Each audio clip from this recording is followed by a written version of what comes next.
Romanos capítulo 8, o 28 ao 30. Vamos ficar em pé em reverência à palavra de Deus. Romanos capítulo 8, verso 28 a 30. Diz assim a palavra do Senhor: Sabemos que todas as coisas cooperam para o bem daqueles que amam a Deus, daqueles que são chamados segundo o seu propósito. Porquanto aos que de antemão conheceu, também os predestinou para serem conformes à imagem de seu Filho, a fim de que ele seja o primogênito entre muitos irmãos. E aos que predestinou, a esses também chamou. E aos que chamou, a esses também justificou. E aos que justificou, a esses também glorificou. Que Deus abençoe a sua palavra. Pai, muito obrigado, Senhor. A palavra é realmente gratidão em nossos corações, porque é grandioso o feito que o Senhor tem realizado, eternamente conhecido, Pai, através da revelação da Tua palavra. E é um feito, é um fato que tem mesmo sido real em muitas vidas. Obrigado, Pai, porque a Tua palavra nos revela e a ação do Senhor transforma realmente as nossas vidas através da Tua palavra. Muito obrigado por essa verdade aqui, tão grandiosa. Nos ajuda, Senhor, a realmente sabermos, compreendermos, entendermos, de uma forma que realmente transforme, mude o nosso relacionamento com o Senhor e com os que estão em nossa volta. Nos ajuda agora, Pai. Nós te pedimos encarecidamente, porque necessitamos do auxílio do professor, o Espírito Santo da verdade, Ele que conhece, Ele que é o autor da palavra, que Ele venha nos ensinar a todos nós nessa manhã. Cada professor que tem responsabilidade de transmitir a Tua palavra. Então, Pai, nos ajuda, e assim que nós possamos receber a palavra genuína, não nada de homem, mas que o Senhor prevaleça e que a Tua palavra realmente transforme as nossas vidas cada vez mais, seja para a salvação, seja para a edificação, para a santificação. Entregamos cada vida preciosa que chegou aqui nessa manhã, uma criança, um jovem, um adulto, que o Senhor faça a obra especial nessas vidas. Fica conosco, Pai, aceita a nossa gratidão, mais uma vez, no nome de Jesus nós te pedimos, amém. Amém? Podemos assentar. Irmãos, o assunto, propriamente é glorificação, mas nós estamos vendo nessa passagem aqui tão especial, que o Paulo chama a atenção da igreja que nós sabemos, Sabemos o quê? Que todas as coisas cooperam para o bem daqueles que amam a Deus, daqueles que são chamados segundo o propósito de Deus. E nós paramos, e estamos nos alimentando. O pastor Fred, no seminário, ensinava que nós devemos não só ler a palavra, mas devemos assim mastigar, A vaca, o boi come, alimenta, enche o bucho, mas depois ele vai regurgitar, Senta debaixo da sombra, senta não, deita, Boi não senta. Ele deita, então ele fica, absorvendo os nutrientes, absorvendo mesmo o alimento.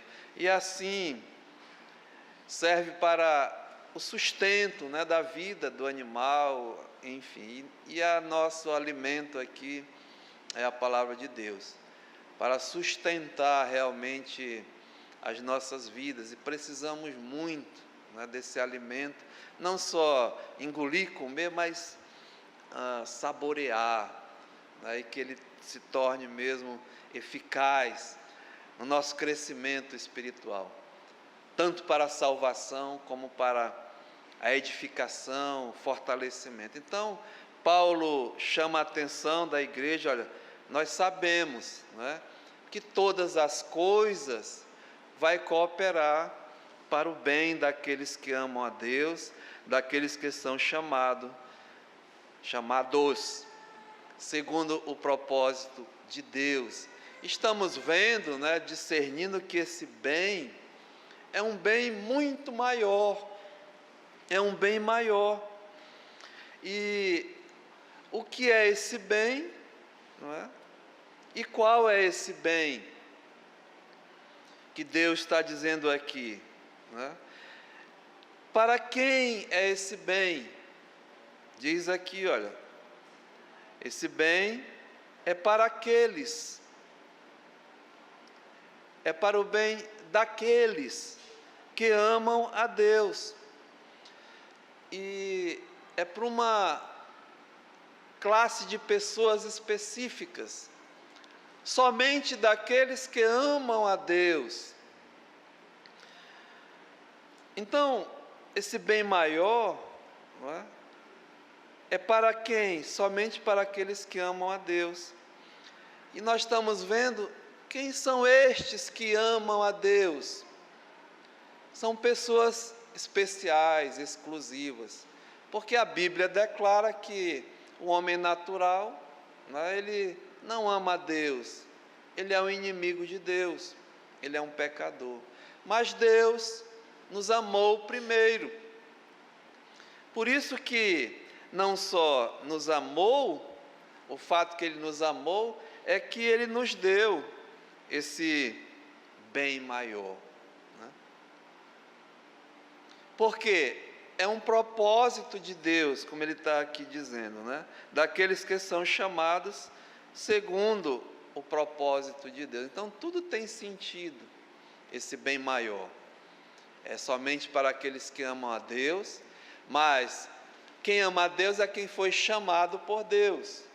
E segundo um propósito, o propósito maior era para que sejamos a imagem e a semelhança, como diz aqui no verso 29, né? Porquanto aos que de antemão conheceu, também os predestinou para serem conformes à imagem do seu Filho, a fim de que ele seja o primogênito de entre muitos. Então completa, né, o propósito maior desse bem. Sermos, diz aqui, iguais, semelhantes à imagem do seu Filho, do primogênito, ou seja, do primeiro, do filho mais velho de Deus. E assim, irmãos, Deus está fazendo muito, né? Diz aqui, olha, muitos irmãos de Jesus. Eu paro e digo, né? Deus gostou tanto do seu filho que está fazendo muitos iguais a ele, mas ele é o primeiro, o primogênito. Então, esse bem maior, né? Tão grande salvação para os que amam a Deus, somente para esses, e quem ama a Deus é somente os que Deus chamou, né? Conheceu, predestinou, justificou e glorificou. E Ele vai ainda nos fazer a imagem e a semelhança do seu Filho. Então, irmãos, essa tão grande salvação, esse bem maior, né, que é de Deus, começou com Deus na eternidade e vai ser completada no dia da glorificação e faremos, né, passaremos a eternidade com Ele. E aí, a cada passo desse bem maior, nós temos visto, né? Primeiramente, começa na eternidade com Deus, e a primeira etapa se conclui com a justificação, né, nas nossas vidas. Então, Deus nos amou, esse é fato. Então ele conheceu, como diz o apóstolo Paulo, né? A prova que ele nos amou é que ele diz aqui, verso 29, de antemão conheceu a cada um de nós, antes de nós existirmos. A prova que ele nos amou é que não só ele conheceu, mas ele predestinou,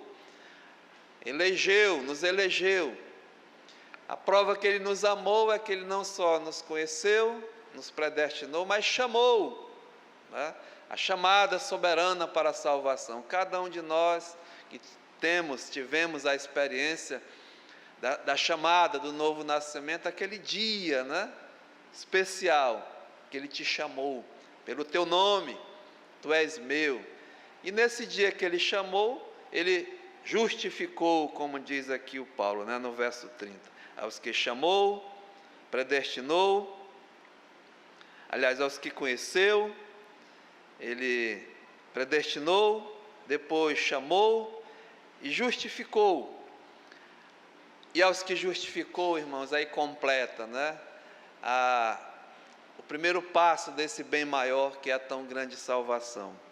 Nós falamos da justificação, ou seja, livres da condenação, livres da penalidade do pecado. Romanos 8:1 começa com essa verdade, né? Agora, pois, já nenhuma condenação para os que estão em Cristo Jesus. Então, justificação, né? Livres da condenação, da penalidade do pecado.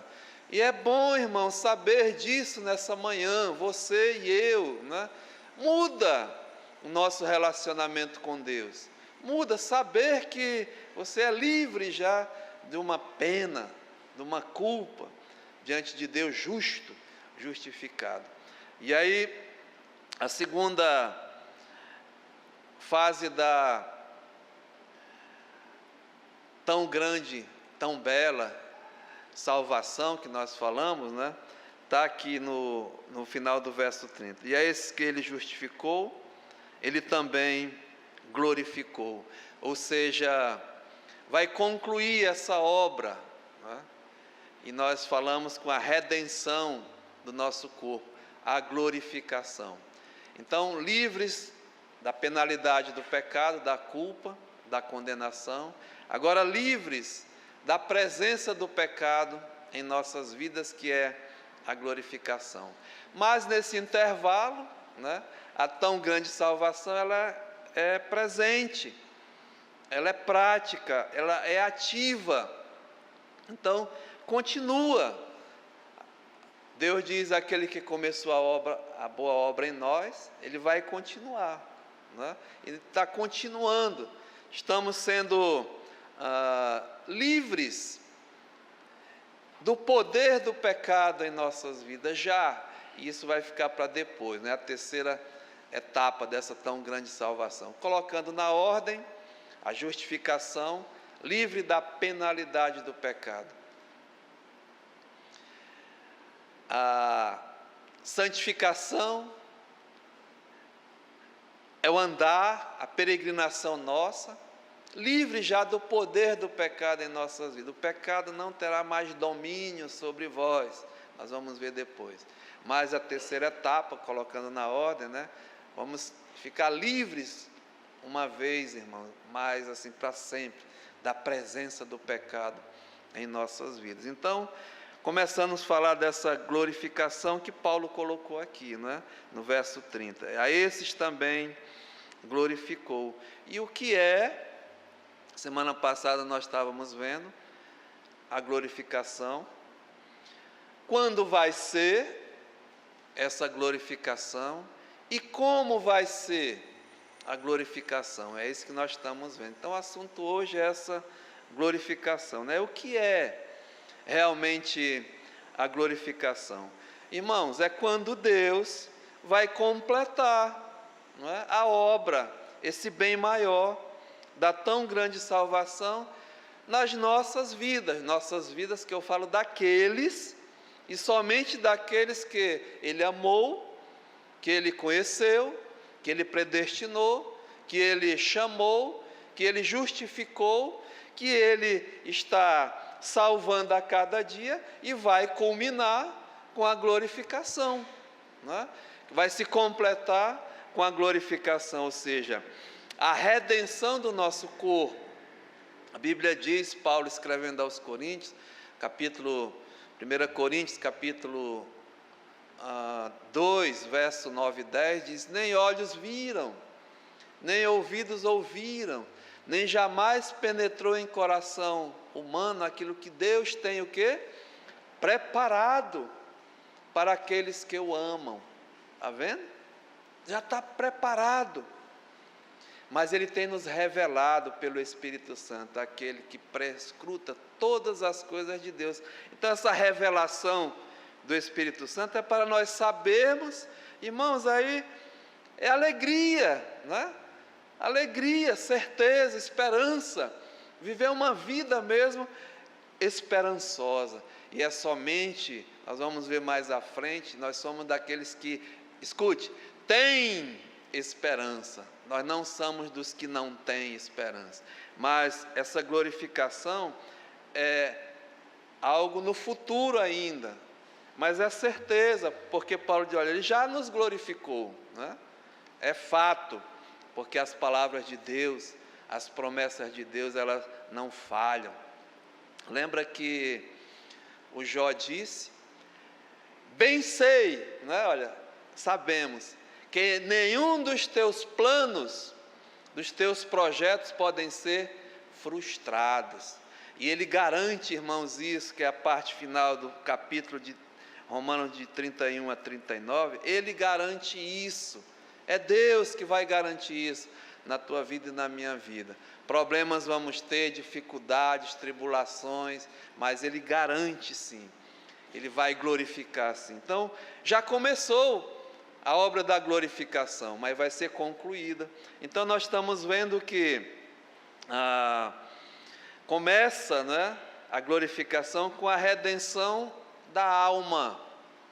Nós nascemos já condenados, é bem batido, né? Sabemos disso. Mas Efésios capítulo 2, verso 1 diz, Ele vos deu vida, estando vós mortos em delitos e pecados. Ou seja, a primeira ressurreição, que faz parte da glorificação, ela começa com a nossa redenção da alma. Escute bem, do Espírito. Ele vos deu vida. Vocês e eu e nós estávamos mortos, separados espiritualmente de Deus. Então Ele nos vivificou, nos deu vida em Cristo Jesus. Ou seja, uma nova criatura, né? Uma nova criação, a nova natureza espiritual. Então começa com a redenção da alma, do Espírito.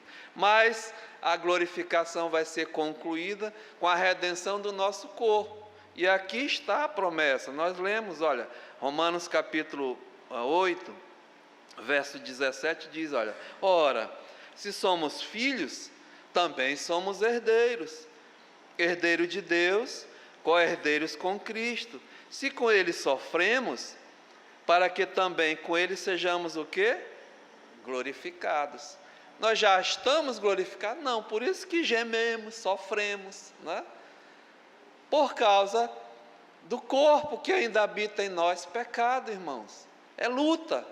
Então, ele fala de novo aqui, ó, no verso 18, porque para mim, tenho por certo, Paulo sabe, tem certeza, irmãos, que os sofrimentos que você, que ele, que nós enfrentamos, no tempo presente, está vendo, agora, se eu perguntar aqui, tem irmãos em lutas, em batalhas espirituais, em tribulações, em angústias, em pecado mesmo, né? E traz sofrimento, traz tribulação, traz angústia. A Bíblia diz, aquilo que nós semeamos, nós vamos colher, né? De Deus ninguém se brinca. Então, há sofrimentos do tempo presente, agora, mesmo salvos, ressuscitados, uma nova criatura, ainda gememos, sofremos, temos tribulações, mas diz aqui, olha, não são para se comparar com a glória por vir, está vendo? a ser revelada em quem? Em nós. Essa nova expectativa, né? Ansiosos.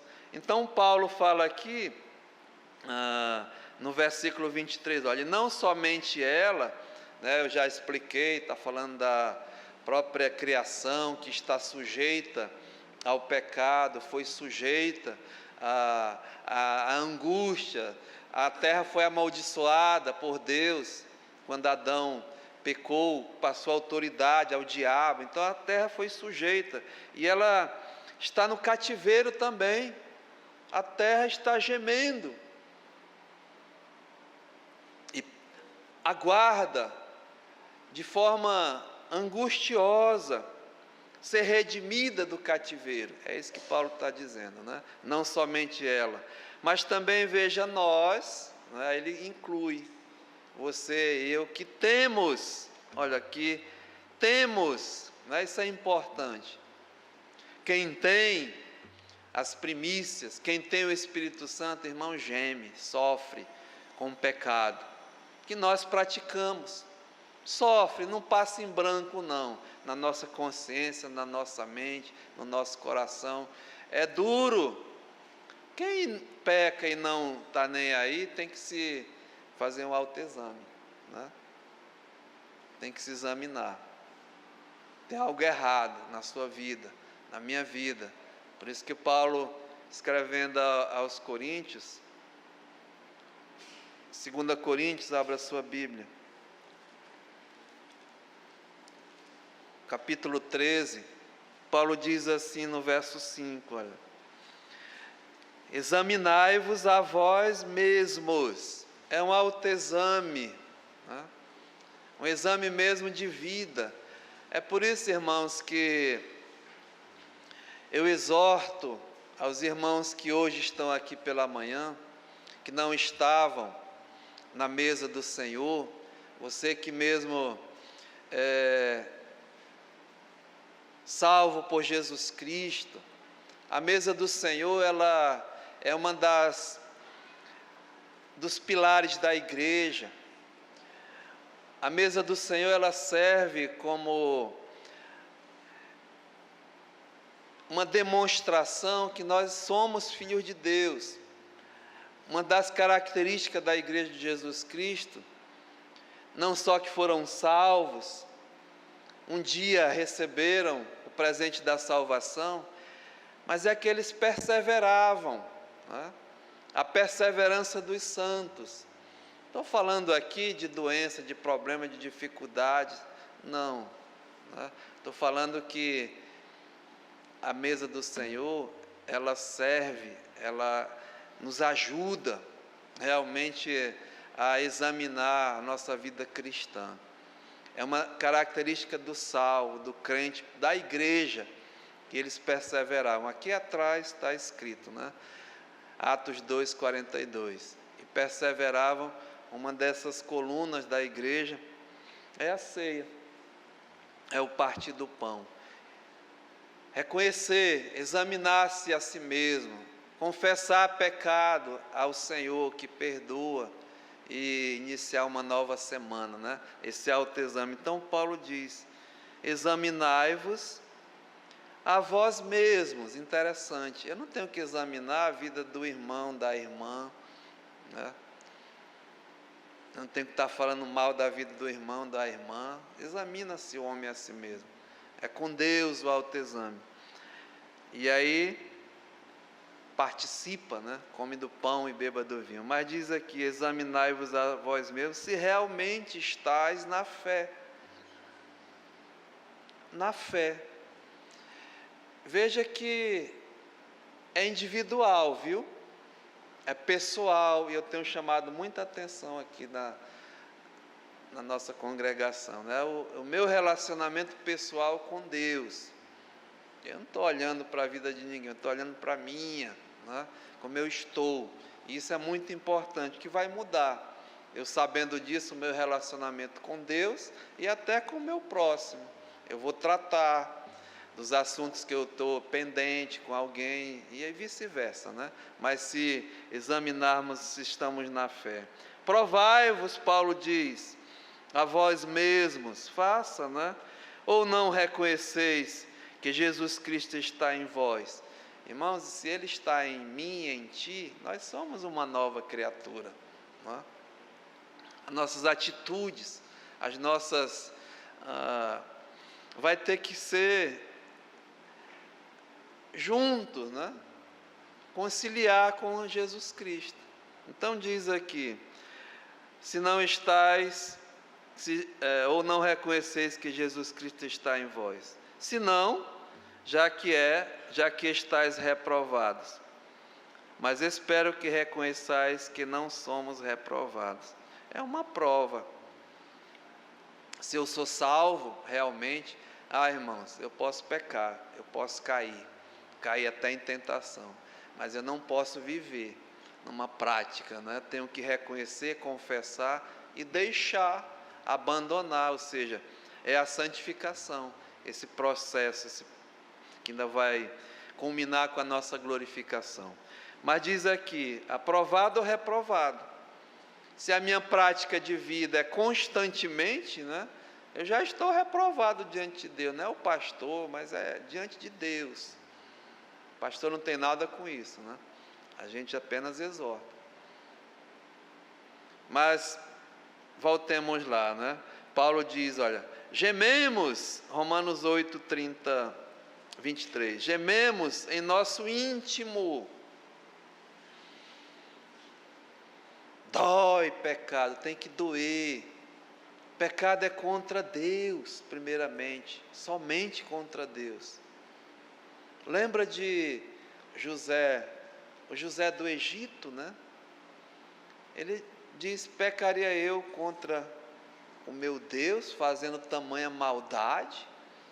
Não era contra a mulher do Potifar, não era contra o Potifar, o adultério que ele poderia cometer, era contra Deus. Pecado é contra Deus, né? E, lógico, a consequência com pessoas que nós estamos convivendo, né?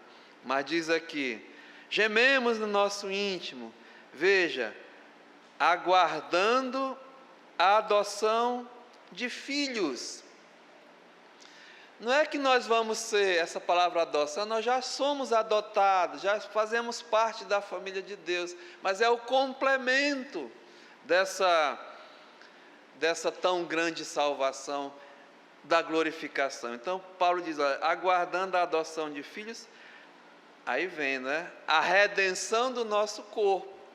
Então, se conclui que nós chamamos a primeira ressurreição, né? Eu não entro em polêmica com outros irmãos, com pastores, com outros pensamentos, mas para mim Deus é um Deus de ordem. Então, vai completar a glorificação com a redenção da alma, que já está aqui, né? Mas do corpo.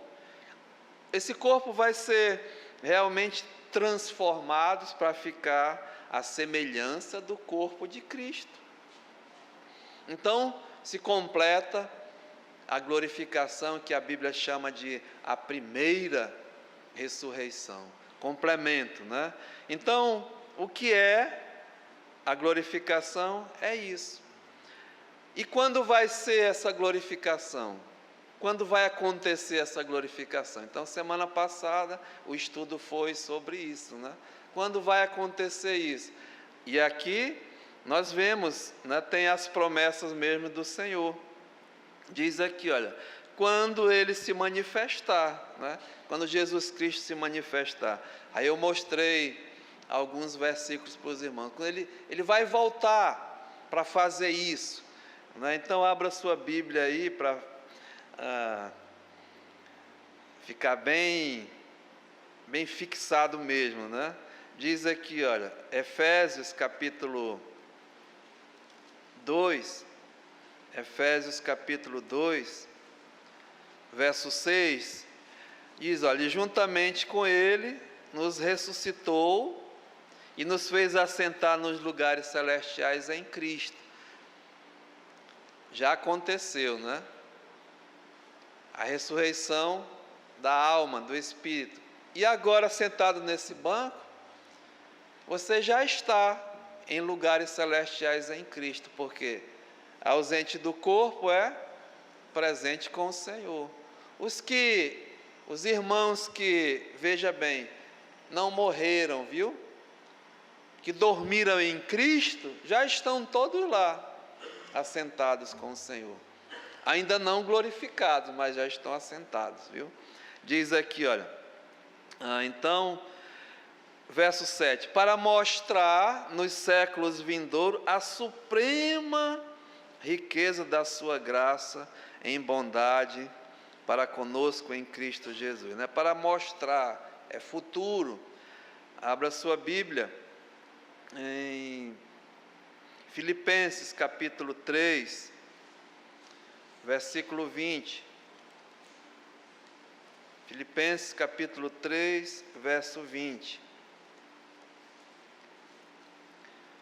Olha, pois a nossa pátria está nos céus, né? Não é aqui não, é o futuro ainda, de onde também aguardamos, não é, o Salvador, veja, o Senhor Jesus Cristo, o qual transformará, ele está falando agora de corpo, né?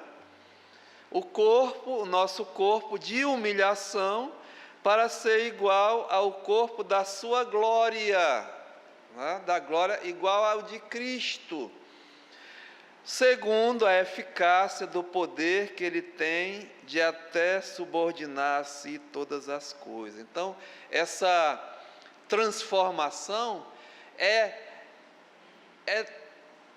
dinamite pura, irmãos, megatrons, é um poder que eu não sei mensurar para os irmãos, é um poder de Deus eficaz, que os soldados ali presenciaram na ressurreição, foi uma explosão física, enfim, é muita luz, é muita potência de ressuscitar, de transformar, é a eficácia do poder de Deus exercida em Cristo Jesus, é Ele que tem, somente Ele o poder, não tem diabo, não tem nada que tenha o poder de ressuscitar, de transformar uma pessoa, somente Deus, né? Então é isso que vai acontecer, vai transformar esse teu corpo e o meu corpo.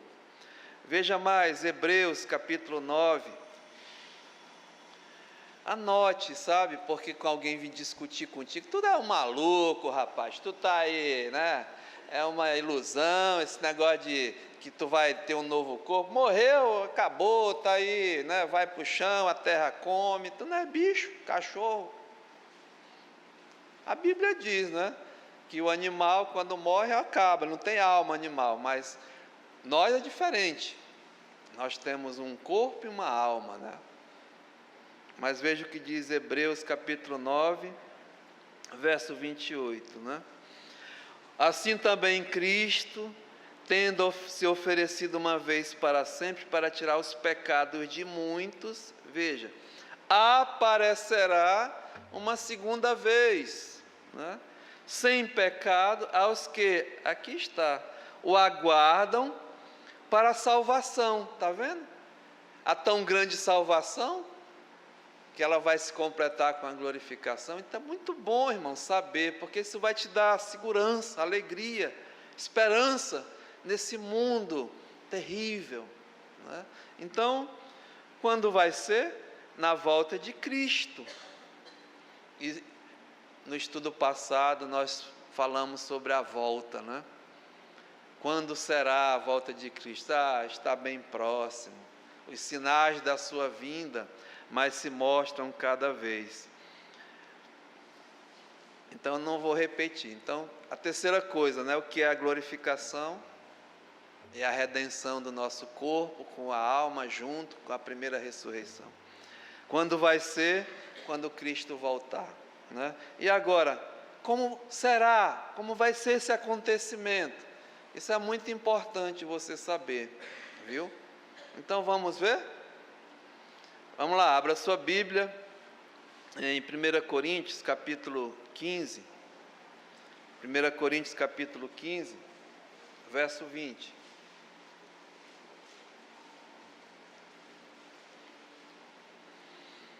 Paulo diz assim, olha, Mas de fato, Cristo ressuscitou dentre os mortos, sendo ele as primícias dos que dormem. Havia uma corrente, né, que Cristo não ressuscitou. Uma corrente mesmo, uma inverdade, uma mentira, eu diria uma mentira deslavada, mas proposital. Porque a ressurreição, irmãos, ela é imperativo para tudo o mais na obra de Deus. É o Evangelho, é a morte, o sepultamento e a ressurreição. Completa, né, essa tão grande salvação. E há uma falsa mensagem, uma mensagem diabólica que eu falo, quando eu trato de a ressurreição, sempre lembro, irmãos, que há uma pregação mentirosa, que Cristo não ressuscitou. E eu digo assim que é a comissão do diabo. O diabo deu uma comissão aos seus. Segura aqui um pouquinho e vamos para Mateus, Evangelho de Mateus. Lembra que nós pregamos a grande comissão, né? A partir do capítulo 28, no versículo 16 até o 20. É mundialmente conhecida como a grande comissão de Jesus Cristo. Mas antes eu digo a grande comissão do diabo, né? A comissão diabólica. Veja o que diz aqui no versículo 11. Diz assim, olha: indo elas, as mulheres que chegaram lá e viram que Jesus não estava lá, né? Mateus 28, 11. Indo elas, eis que alguns da guarda foram à cidade e contaram aos principais sacerdotes tudo o que sucedera. Então, do verso 1 ao verso 10, é os testemunhas oculares dos soldados que presenciaram a ressurreição de Jesus Cristo. Que acontecimento, né? Eles ficaram atemorizados com o que eles viram, a potência, né? Saindo o Cristo lá ressurreto. Então eles falaram a verdade, foram lá com as autoridades e contaram o que aconteceu. Aí veja, reunindo-se em conselho com os anciãos, deram grande soma de dinheiro aos soldados, recomendando-lhes que dissessem. Então, falarem a mentira, né? A versão deles. E lembra que hoje tem no mundo o que é fake, né? E o que é fato. Então aqui é um fake. O fato é que eles falaram a verdade. Mas o fake é que foi pago, né? Está a maior confusão aí o pessoal aqui da política. Estão pagando para fake, fato, enfim. Mas aqui é um fake agora, né? Uma falácia. Recomendando-lhes que dissessem: vieram de noite, os discípulos dele roubaram o corpo enquanto dormíamos. Olha só. Caso isto chegue ao conhecimento do governador, nós o persuadiremos e vos poremos em segurança, porque naquele tempo não tinha conversa não, né? O guarda que era escalado para uma missão, ele tinha que cumprir, não podia soltar quem estava preso. Lembra do carcereiro? Lembra? Então eles pagavam com a morte, né? E aqui diz que eles, olha, deram dinheiro para eles mentir e vamos proteger vocês. E eles, recebendo o dinheiro, fizeram o que estavam instruídos. Veja, essa versão, está vendo? Versão mentirosa se divulga entre os judeus até o dia de hoje. Então, há uma corrente aí que diz que Cristo não ressuscitou, mas é imperativo. Então, volte lá para Coríntios, né?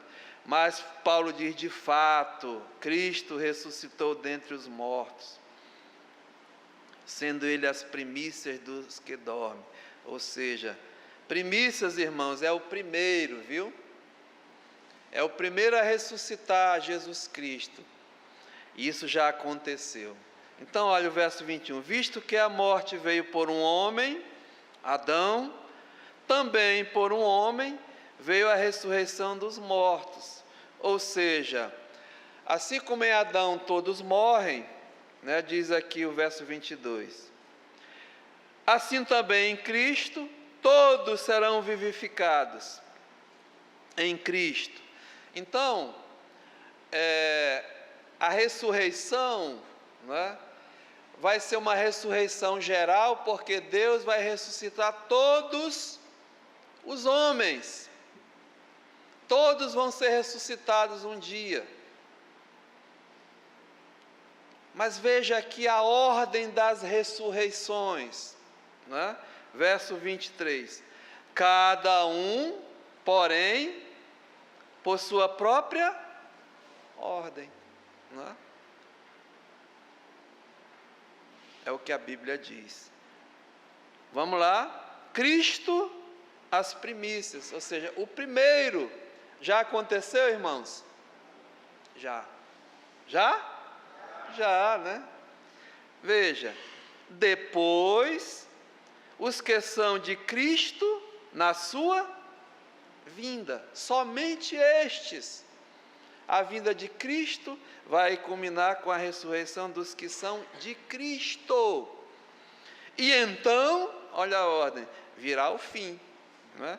Quando ele entregar o reino ao Deus e Pai, quando houver destruído todo o principado, bem como toda potestade e poder, porque convém que ele reine, até que haja posto todos os inimigos por debaixo dos seus pés. Então, a glorificação dos que estão em Cristo vai acontecer na volta dele, né? Quando ele vier buscar os que são dele, somente esses. Mas veja no verso 35, é uma leitura um pouco longa, irmãos, mas é necessária porque Paulo diz, sabemos, né? Fica certo disso, tá bom? Verso 35 diz assim, olha, mas alguém dirá, como ressuscitam os mortos? Né? Como? Como vai ser isso? Em que corpo vem? Tem uma doutrina mundialmente grande dizendo que alguém que já morreu, né? Seu espírito está aí zanzando não sei por onde, está na lua, nas estrelas, mas ele volta, reencarna e entra numa pessoa, entra num porco mesmo. Jesus mandou ir para os porcos, não foi? Os espíritos malignos, mas chamado espiritismo, né? Diz que a pessoa volta. É uma loucura, né? A Bíblia diz que está ordenado o homem a morrer uma única vez, depois de segue-se o juízo. Não volta não, irmãos. Então diz aqui, em que corpo vem? Paulo fala, insensato, né? Olha, o que semeias não nasce, se primeiro não morrer. Tem que morrer para nascer, né? É bem explicativo. E quando semeias, não semeias o corpo que há de ser, mas o simples grão, como de trigo ou de qualquer outra semente. Mas Deus lhe dá corpo como lhe aprouve dar, e a cada uma das sementes o seu corpo apropriado, né? Uma sementinha sai um corpo novo, né? Uma árvore e assim por diante.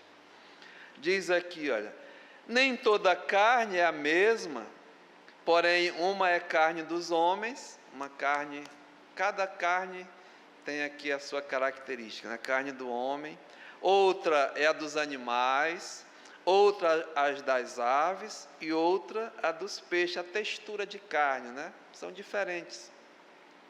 Também há corpos celestiais e corpos terrestres, e sem dúvida, uma é a glória dos celestiais e outra dos terrestres. Uma é a glória do sol, outra é a glória da lua e outra das estrelas. Porque até entre estrelas e estrela há diferenças de esplendor. Que maravilha, né? Pois assim também é na ressurreição dos mortos. Semeia-se um corpo na corrupção, veja, ressuscita na incorrupção. Semeia em desonra, ressuscita em glória. Semeia-se em fraqueza, ressuscita-se em poder. Semeia-se corpo natural e ressuscita corpo espiritual, né? Se há corpo natural, há também corpo espiritual, pois assim está escrito: o primeiro homem, Adão, ele foi feito alma vivente. O último Adão, mas não tem segundo Adão, tem o primeiro e o último Adão, que é Cristo, porém, é espírito vivificante. Mas não é o primeiro o espiritual, e sim o natural, né? É lógico. Depois o espiritual. Primeiro o homem formado da terra, ele é terreno. O segundo homem é do céu, formado pelo Espírito, né? É o espiritual. Como foi o primeiro homem o terreno, tais são os demais homens terrenos, a sequência, né, de Adão. Como é o homem celestial, Jesus Cristo, tais também os celestiais. E assim como trouxemos a imagem do que é terreno, veja, irmão, devemos trazer também a imagem do celestial. É o que vai acontecer, né? Como vai ser essa glorificação. Isto afirmo, Paulo dizendo: irmãos, carne e sangue não pode herdar o reino de Deus, nem já. Ué, são 10h30 ainda. Está querendo que eu acabe essa hora tão importante?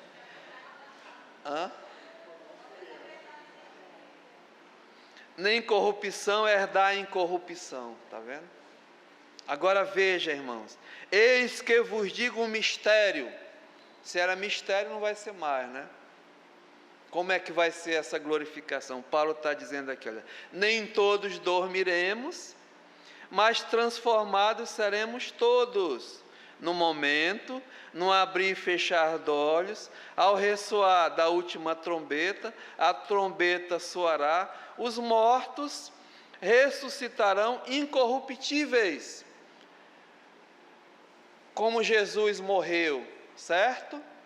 Ele ressuscitou incorruptível, porque Jesus morreu num corpo corruptível, igual ao nosso. Jesus estava contaminado com o pecado. Isso é muito sério, muito importante.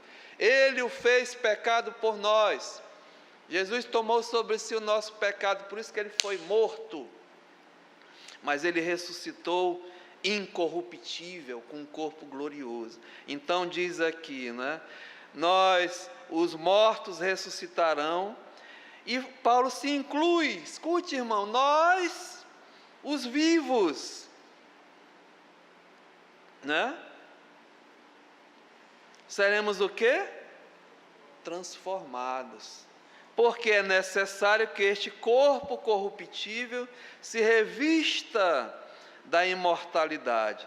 E quando este corpo corruptível se revestir da incorruptibilidade, o que é mortal se revestir da imortalidade, então se cumprirá a palavra que está escrita: tragada foi a morte pela vitória. Onde está a morte, a tua vitória? Onde está a morte, o teu aguilhão? O aguilhão da morte é o pecado, e a força do pecado é a lei. Então, veja bem, não é? Jesus vai voltar e vai fazer essa glorificação.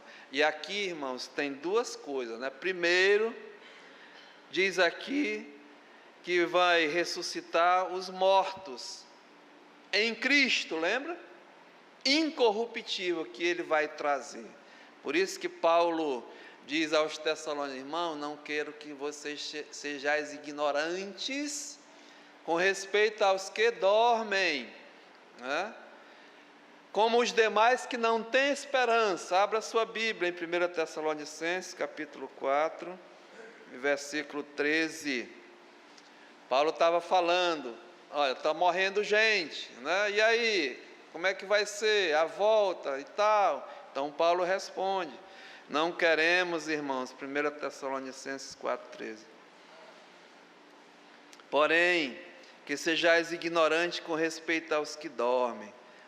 Dormem em Cristo, irmãos, o crente dorme em Cristo, né? Para não vos entristecerdes com os demais que não têm esperança. Quem são os que não têm esperança? Os que não têm Cristo, que vivem nesse mundo à toa, a sua vida, né? Sem Deus, sem esperança, sem Deus nesse mundo. Aí vem essas baboseiras tudinha de filosofias de homem, de mulher, enfim, né? Mas nós não, nós temos o quê? A bendita esperança, né? Pois Paulo diz, se cremos que Jesus morreu e ressuscitou, irmãos, você crê que Jesus morreu e ressuscitou? Fale mesmo, amém, né? Porque eu creio que Jesus morreu e ressuscitou, é essa a nossa esperança, diz aqui, assim também Deus, mediante Jesus, olha o futuro, trará juntamente em sua companhia os que dormem, ou seja, já está lá com ele, no céu, né? A Bíblia mostra, João viu o céu aberto e lá cheio de gente louvando a Deus, o Salvador. Então, diz que quando ele virá, ele vai trazer os que com ele já estão lá em sua companhia, os que dormem. Veja, ora, ainda vos declaramos por palavra de pastor, de teólogo, de movimento A, B, C, de interpretação, não. Isso aqui é muito importante, irmãos. Ainda vos declaramos por palavra do Senhor isto, nós, os vivos, opa, quem está vivo aqui nessa manhã? Nós, os vivos, os que ficarmos até a vinda do Senhor, estamos aqui o quê? Aguardando. De modo algum precederemos os que dormem, nós não sabemos, eles vão vir primeiro, quando tocar a trombeta no céu, Jesus vai trazer, irmãos, pastor Fred, olha, quem mais aqui, o ente querido, né? Que maravilha, né? Vai vir com ele. Aí veja, né? Porquanto o Senhor mesmo dá da sua palavra de ordem, ouvida a voz do arcanjo e ressoada a trombeta de Deus, descerá da onde? Dos céus. E os mortos em Cristo ressuscitarão primeiro. Depois quem? Nós, os vivos. Os que ficarmos, seremos o quê? Arrebatados, e juntamente com quem? Com eles, né? Todos juntos, entre o que, irmãos? Nuvens, para o encontro do Senhor, aonde, irmãos?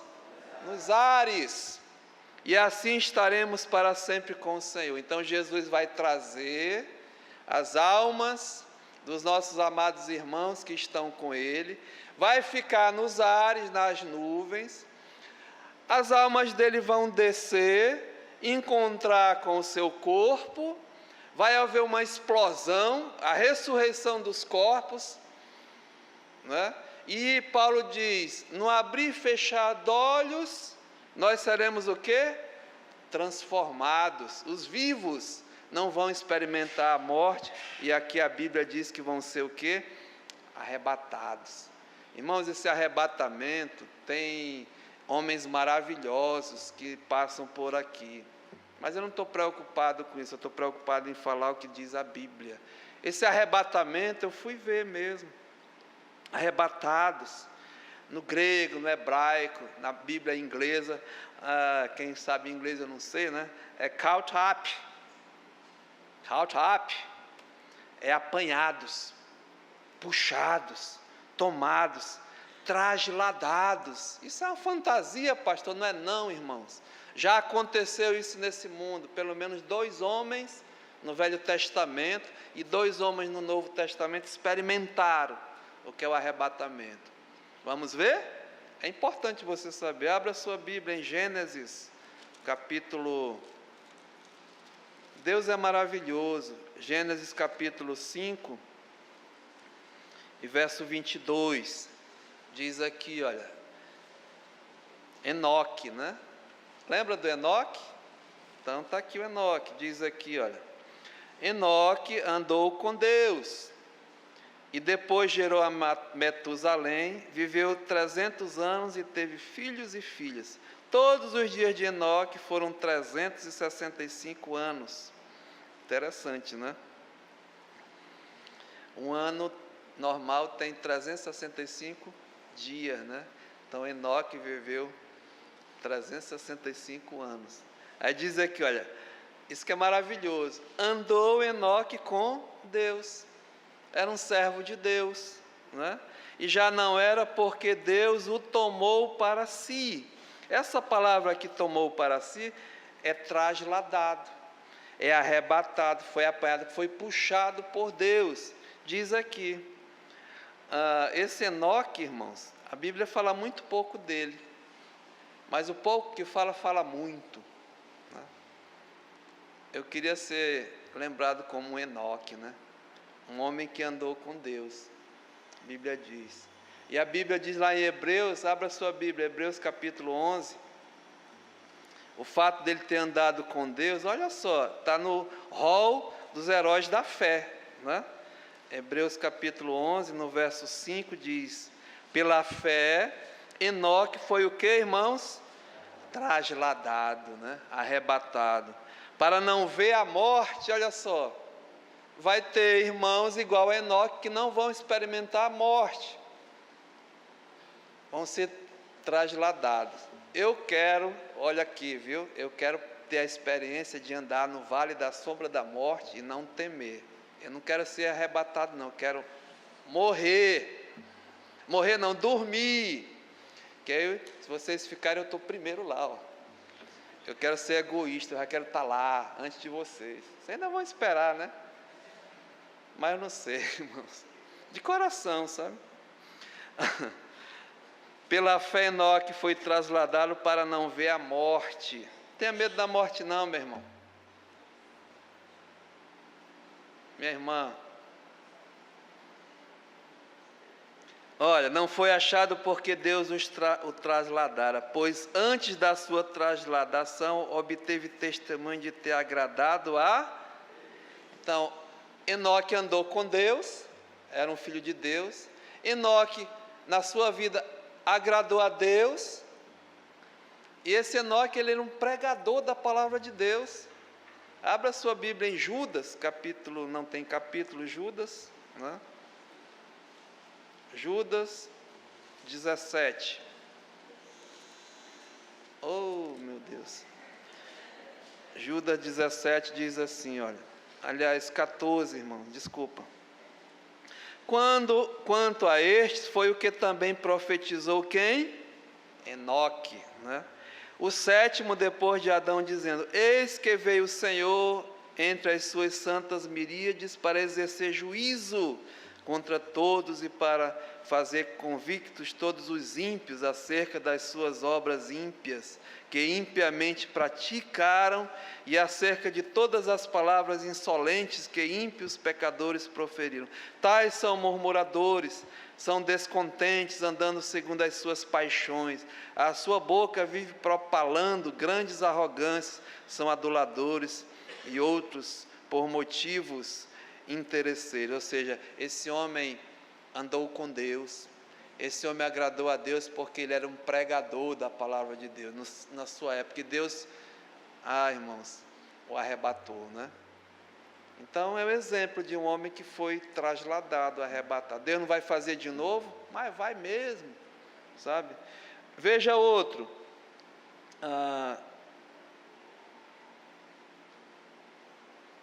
Segunda Reis,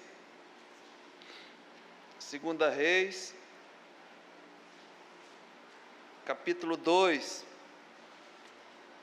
Enoque agora é Segunda Reis, capítulo 2,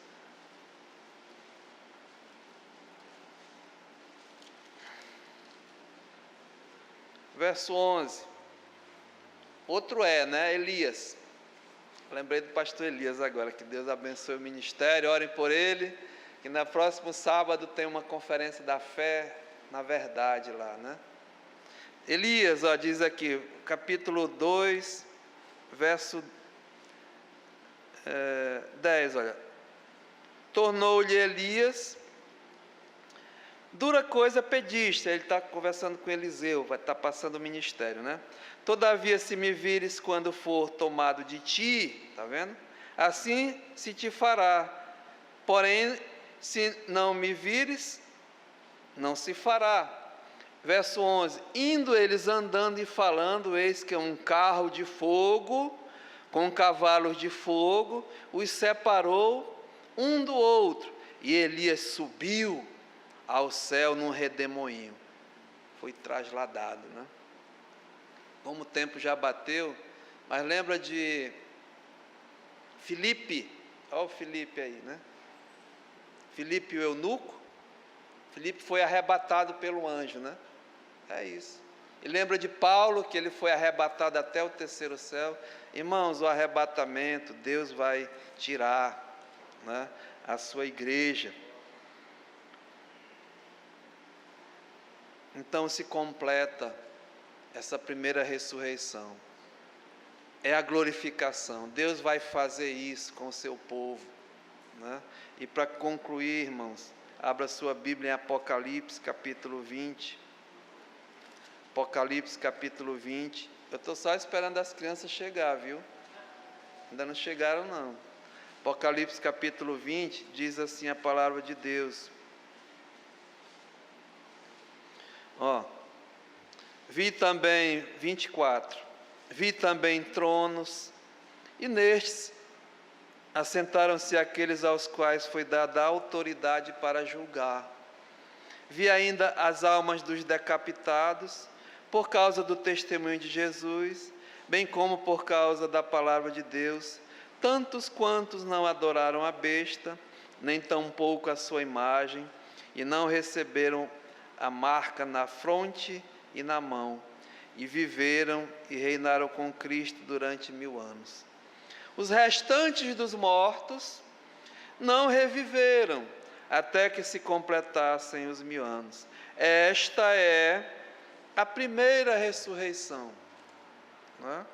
Bem-aventurado e santo, feliz é aquele que tem parte, escute, na primeira ressurreição. Sobre esses, a segunda morte não tem autoridade, pelo contrário, serão sacerdotes de Deus e de Cristo e reinarão com ele os 1000 anos. Então, irmãos, como vai ser essa glorificação? É dessa forma, né? Os que são de Cristo, ele vai voltar, vai trazer os que estão com ele, as almas, os seus corpos vão se encontrar, vão ser ressuscitados.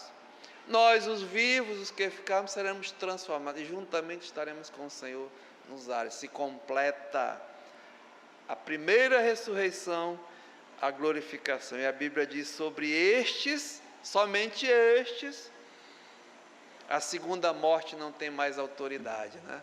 A segunda morte é o lago de fogo, que arde com fogo e enxofre. E bem-aventurado. Você faz parte, irmãos, da família de Deus, dos filhos de Deus. Paulo diz, sabemos, né, que todas as coisas cooperam. Aí sim, nós vamos ver que a salvação, ela é tão grande porque ela já te livrou dessa segunda morte, da penalidade do pecado. Ela já te livrou e vai te livrar da presença do pecado na glorificação. E agora ela é presente, ela é atual, ela te livra, né, do poder do pecado. Então, não é maravilhosa? A gente só fez arranhar um pouquinho, né? Que Deus aplique em nossos corações. Pai, muito obrigado, Senhor, porque a Tua palavra é fiel, é verdadeira, e nós sabemos, Pai, sabemos sim, que todas as coisas cooperam para o bem daqueles que amam a Deus, daqueles que foram chamados segundo o propósito. O Senhor vai completar. Começou na eternidade, como o Senhor nos amou, nos conheceu, nos chamou, nos justificou, nos santificou, nos glorificou e vai completar, Pai, essa obra tão grande, tão especial. Obrigado porque nós temos essa plena certeza. Abençoa cada um que chegou aqui, o Senhor conhece cada coração. Faça a obra, Pai, na vida de cada um. Aceita a nossa gratidão. No nome de Jesus, amém.